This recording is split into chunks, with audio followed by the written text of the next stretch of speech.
On croyait que les disparus de Mourmelon avaient aussi disparu des dossiers de justice. Cette histoire vieille de plus de 20 ans va peut-être enfin connaître son épilogue judiciaire. Yves Derry. Actuellement en liberté sous contrôle judiciaire, Pierre Chanal est officiellement renvoyé devant les assises de la Marne. Mais par le jeu des appels, difficile de dire quand se tiendra le procès. Sur la foi d'expertise génétique, l'homme est à présent formellement accusé d'avoir séquestré puis tué Patrice Denis, Patrick Gache et Trevor O'Keefe, 3 des 8 personnes disparues ou tuées dans les années 80 aux abords du camp de Mourmelon. Pour les 5 autres victimes, le non-lieu a été prononcé, faute d'éléments suffisants. Le sentiment des parties civiles est aujourd'hui mitigé. Maître Durtête, l'un des avocats des familles. Je pense aux familles Denis et Gache qui voient enfin leurs efforts récompensés par la décision du juge d'instruction. Et je pense également, avec un grand sentiment de déception, aux 5 familles pour lesquelles le juge d'instruction a décidé d'un non-lieu. Alors les suites qui vont être données sont relativement simples. Je dois vous avouer que la décision, si elle nous déçoit, elle ne nous surprend pas,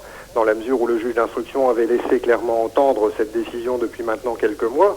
Donc nous avons prévu d'ores et déjà, dès jeudi matin, de relever appel de cette décision de non-lieu concernant les 5 disparus pour lesquels le juge a cru devoir décider qu'il n'y avait pas de charge suffisante. Donc on va bien évidemment faire un appel et poursuivre le combat avec ces familles.